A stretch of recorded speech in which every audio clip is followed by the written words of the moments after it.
રાજકોટમાં ધીરેન્દ્ર શાસ્ત્રીના દરબારના આયોજનને લઈને વાતાવરણ અત્યારે ગરમાયેલું જોવા મળી રહ્યું છે. બાબા બાગેશ્વર આવતા પહેલા જુદા જુદા સંગઠનો આમને સામને આવી ગયા છે. રાજકોટમાં ધીરેન્દ્ર શાસ્ત્રીનો વિરોધ કરી રહેલા વિજ્ઞાન જાથાના જયંત પંડ્યાને બજરંગ દળે ચેલેન્જ ફેંકી છે. સુરત જિલ્લા બજરંગ દળના પ્રમુખ જય પટેલ નાગરાજે જયંત પંડ્યાને પડકાર ફેંક્યો છે. અન્ય ધર્મોમાં ચાલતા ધર્માંતરણના કાવતરાને ખુલ્લા પાડવા માટે તેમણે કહ્યું.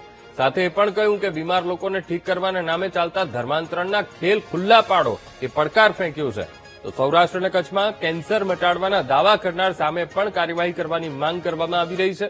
પાદરીઓને ખુલ્લા પાડશો $1,001 ઇનામ આપવાની પણ વાત કરી છે. તો માત્ર સનાતન ધર્મને ટાર્ગેટ કરતા હોવાનો જય પટેલે આરોપ લગાવ્યો છે.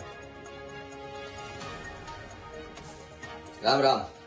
ધીરેન્દ્ર શાસ્ત્રીની સભાને ખુલ્લી ચેલેન્જ આપનાર અને ધીરેન્દ્ર શાસ્ત્રીને ખુલ્લી ચેલેન્જ આપનાર જાદુગર પિયુષ અને જયંત પંડ્યાને મારી ખુલ્લી ચેલેન્જ $1,001 ઇનામ દેવાનું. કેટલું? $1,001 ઇનામ દેવાનું.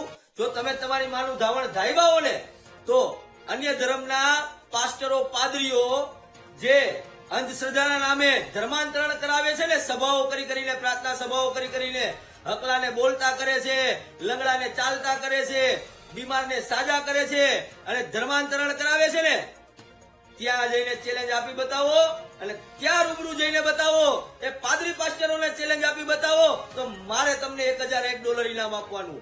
અન્ય ધર્મના સૌરાષ્ટ્ર કચ્છ બાજુના એક વિડીયો એવા પણ જોયા છે કે જે કેન્સર સાજુ કરે છે, ત્યાં ચેલેન્જ આપીને બતાવો, ત્યાં તમારા વિજ્ઞાન જાથાને રૂબરૂ જઈને બતાવો, $1,001 મારી પાસેથી લઈ જાજો.